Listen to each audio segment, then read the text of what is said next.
121 before common era से 184 before common era तक जब भारत के अंदर पहला एम्पायर मौर्यन एम्पायर रूल कर रहा था, तो क्वेश्चन ये बनता है कि इतने बड़े हिंदुस्तान पे जो मौर्यन रूलर थे, चंद्रगुप्त मौर्य, बिंदुसारा, अशोका, इन सबों ने कैसे रूल किया, कैसे संभाले इतने बड़े भारत को जो आज भी नहीं संभाल पा रहे हैं। जब भारत के टुकड़े हो चुके हैं, पाकिस्तान, अफगानिस्तान, हिंदुस्तान, और बांग्लादेश के फॉर्म में, फिर भी ये संभल में नहीं आ रहा।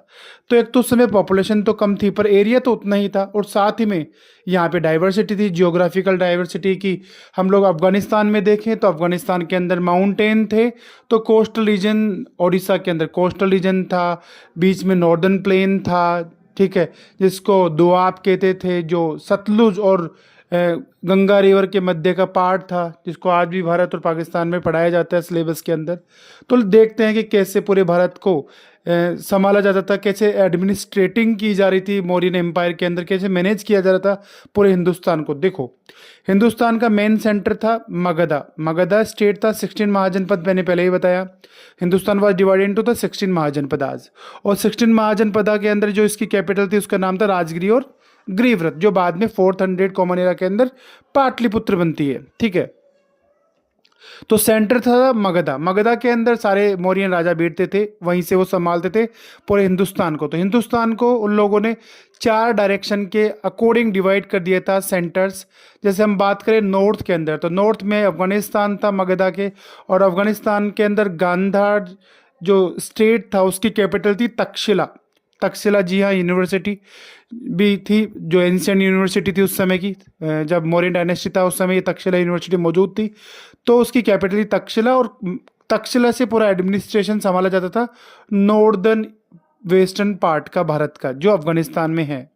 फिर हम बात करते हैं इसका अपोजिट नॉर्थ के साउथ। साउथ की बात करें तो साउथ के अंदर स्वर्णगिरी, वहाँ पर एक महाजनपद था। स्वर्णगिरी महाजनपद की कैपिटल भी स्वर्णगिरी थी। उसको स्वर्णगिरी इसलिए कहा जाता था क्योंकि वहाँ पर सोना मिलता था, जो एट प्रेजेंट टाइम कर्नाटका के अंदर मौजूद है। अब ये हुआ नॉर्थ और साउथ को संभालने का तरीका।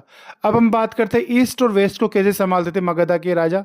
तो ईस्ट के अंदर जो आज के टाइम पे जो उड़ीसा स्टेट है, वहाँ पर उस समय का जो महाजनपद था उसका नाम था कलिंगा, और कलिंगा की कैपिटल थी तोशली। तोशली से ही वो वहाँ का एडमिनिस्ट्रेशन संभालते थे, ईस्टर्न पार्ट जिसके अंदर पूरा कोस्टल रीजन आता था, ठीक है। म्यांमार तक का पूरा रीजन कलिंगा से संभाला जाता था, तोशली से, ठीक है। और हम वेस्ट की बात करें तो वेस्ट के अंदर ज़्यादातर मध्य प्रदेश का और गुजरात और राजस्थान का हिस्सा शामिल था। यहाँ पर जो स्टेट था वो अवंती था, और अवंती की जो कैपिटल थी, 2 कैपिटल थी, एक थी उज्जैनी और एक थी महिष्मती।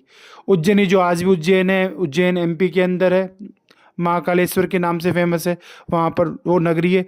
और ये जो उज्जैनी और तक्षशिला जो 2 शहर थे, इन दोनों के बीच का जो डिस्टेंस वे था, ये लॉन्ग रूट कैपिटल्स भी थी, यहाँ से रूट कनेक्टेड थे एंशियंट इंडिया के अंदर, पूरे वर्ल्ड के। जब भी यूरोप के अंदर भारतीय बिजनेसमैन जाते थे तो वो लोग यहीं से रास्ता अपनाते थे, मतलब ये सेंटर थे रूट के, ठीक है। अब हम बात करते हैं कि उस समय ये तो था 5 सेंटर्स जहाँ पर भारत के मौर्यन डायनेस्टी के राजा रूल करते थे।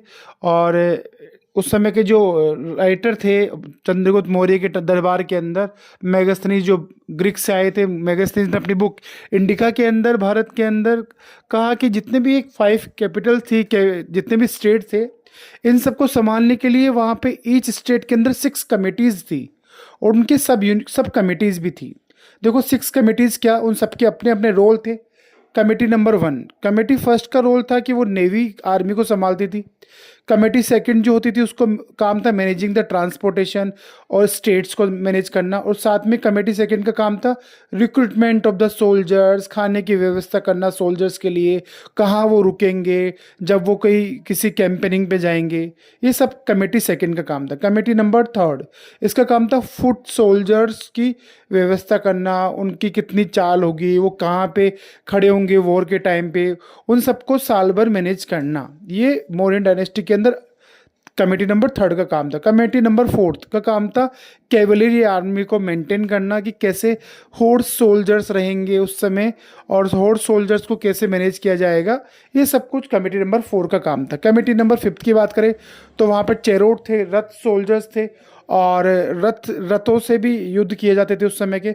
और कमेटी नंबर 5 के अंदर आता था एलिफेंट्स, तो एलिफेंट्स की भी आर्मी थी उस समय। और ये सब इंफॉर्मेशन हमें मिली है इंडिका बुक से। तो इस तरह से मौर्यन एम्पायर के अंदर मौर्यन एडमिनिस्ट्रेशन संभाला जाता था।